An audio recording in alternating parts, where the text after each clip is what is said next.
Assalamu alaikum wa rahmatullahi wa barakatuh. Alhamdulillahi rabbil alamin. Wassalatu wassalamu ala man alladhi ba'atha fina rasulahu sayyidina Muhammadin sallallahu alaihi wasallam.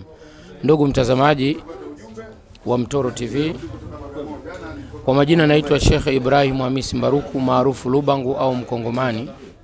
Hapa nipo kwa almarhum Sheikh Sharifu Majini almaarufu kwa jina lingine alikuwa akifahamika kama Msopa, ambaye ametutoka dunia kwa ajali ambayo mmeisikia.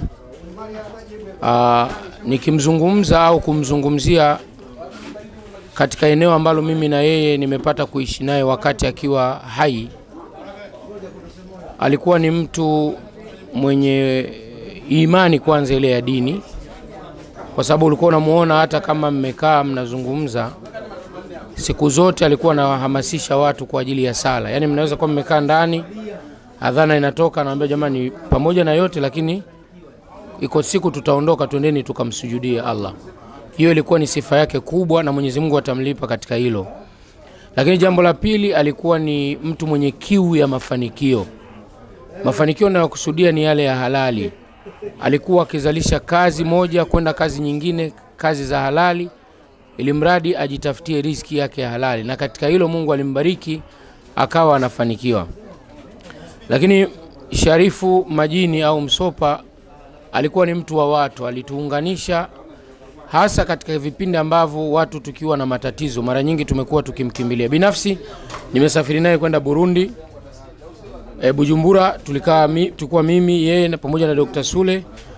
Baadaye nikaondoka naye kusafiri naye katika kazi ya dawa, kwenda naye Mafia, nikiwa mimi yeye pamoja na Maridhia. Alikuwa ni mtu mzuri sana katika eneo hilo. Mengine tunamwachia Mungu, kazi yetu sisi ni kumuombea dua. Lakini kwa kumalizia,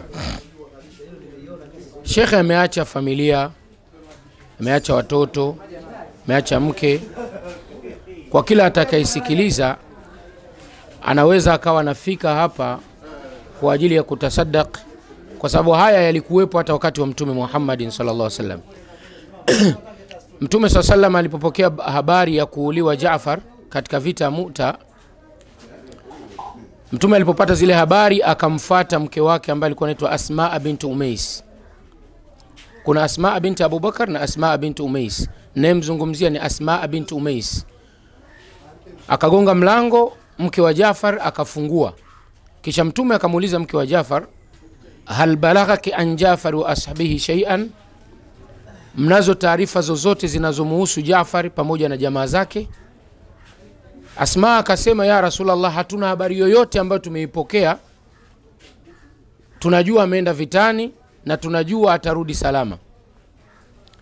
Mtume akamwambia huku akiangalia chini, usibu fi hadha al-yawm, Jaafar na ndugu zake wameuliwa siku ya leo.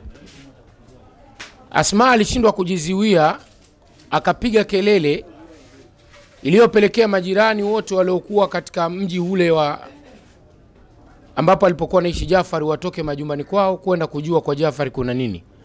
Walipofika wakamkuta Mtume akiwa na simanzi na Asma analia. Wakauliza, wakaambiwa kwamba wanamlilia Jaafar aliyeuliwa katika vita ya Mu'ta. Wakati wanawake wale wanaambiwa, na wao wakaanza kulia, kilio kikawa ni kikubwa. Watu wakatarajia kwamba Mtume atakataza, lakini Mtume Muhammadin sallallahu alaihi wasallam akiwa na huzuni akajikuta anasema, ala mithul Jaafar faltabki albawaki, kwa mfano wa kifo cha Jaafar anayo haki ya kulia mwenye kulia. Na sisi tunasema kwa mfano wa kifo hichi cha Sheikh Sharifu Majini hatuwezi kumkataza mtu kulia kwa sababu maumivu ni makubwa. Pale pale Mtume Muhammad sallallahu alaihi wasallam fadhamma aulada Jaafar, akawakumbatia watoto wa Jaafar ambao sasa ni mayatima, baba yao amekufa, wale wamebaki ni mayatima.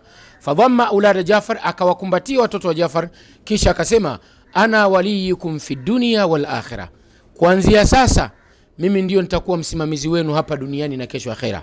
Nini tunajifundisha?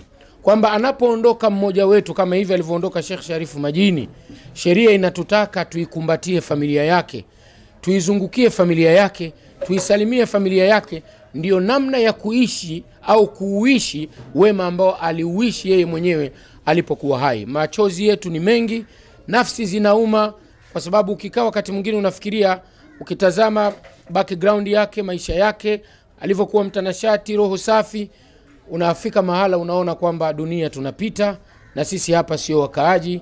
Mwenyezi Mungu alifanya kaburi lake kuwa viwanja vya pepo na amsamehe madhambi yake. Wabillahi tawfiq. Salamu alaykum wa rahmatullahi wa barakatuh.